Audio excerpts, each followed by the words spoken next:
First night, a local school district's police chief is on administrative leave less than a year after accepting the role. Chief Shane Sexton has led the newly minted Manor ISD Police Force since June, but he's been suspended for 2 weeks while an investigation into possible wrongdoing is underway. KXAN education reporter Alex Caprariello found out what crimes he's accused of committing.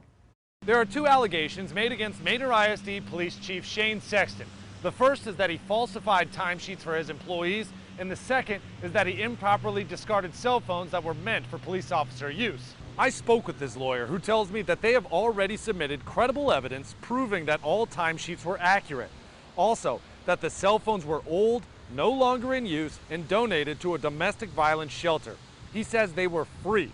Verizon gave them to the district a year ago when the school district first created its own independent police department.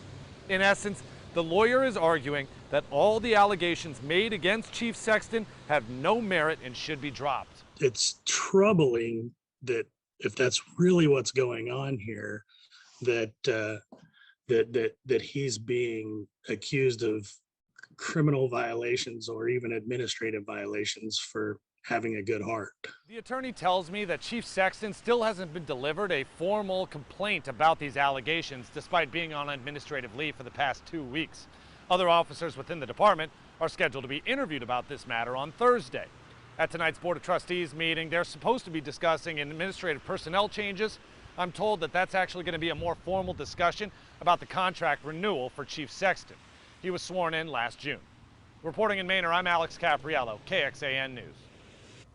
Despite repeated requests, the district superintendent and board president all declined to comment for this story. And as Alex mentioned, he was sworn into the Manor ISD department in June of last year. He was previously the police chief at Concordia University in West Austin.